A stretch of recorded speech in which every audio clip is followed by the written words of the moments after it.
कमाल है यार तुम यूपी बिहार वालों का।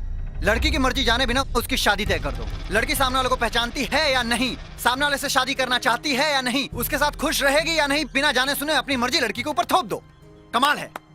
वाह। ठीक बा, हमरा संजना से बात करके देखे था कि ओकर दिल में का बा।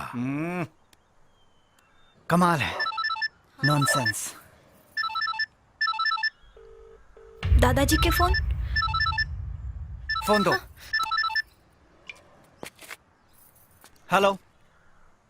अरे ई संजना के फोन कोनो लड़का के पास। हमारा अंदाजा ठीक रहे। सुना, हम संजना के दादाजी बोल रहे बनी। ओके। देखा, तहरा अगर हमार पोती पसंद भी है तो तहरा पहले हमनी के साथ आके बातचीत करे के चाहिए। What? अरे बातचीत कैला पर का होगी कि एक दूसरा के परिवार के संगे जान पहचान हो जाई।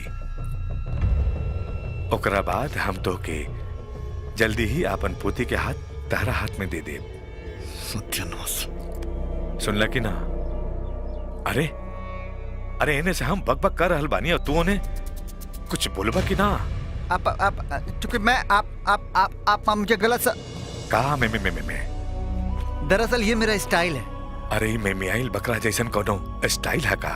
नो नो नो, एक्चुअली आप अभी भी मुझे गलत समझ रहे हैं। ना ना, हम एकदम ठीक समझ रहल बानी। बुला लेता नहीं। ठीक बा, आ रहल बड़ा ना।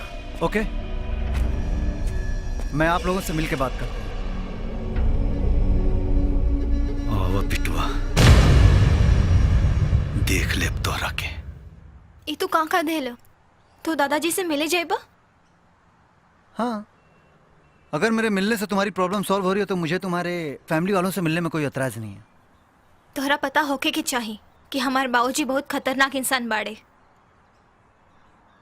आसान काम मुझे वैसे भी पसंद नहीं है, और तुम्हारे बाबूजी खतरनाक भी हैं और इंसान भी हैं। तो एक बात तुम्हें मैं बता दूं कि हर खतरनाक शख्स के अंदर एक इंसान छुपा होता है। हर इंसान के अंदर एक दिल छुपा होता है, हर दिल में एक प्यार छुपा होता है, और उस प्यार से मिलने के लिए मैं तुम्हारे पापा के पास जाऊंगा। ये मेरा स्टाइल है। ए किरण, मैं तुम्हारे लिए अमरीश पुरी से मिलने जाऊंगा। आई एम सॉरी संजना, मैं तुम्हारे साथ तुम्हारे दादाजी से मिलने जाऊंगा। चलो।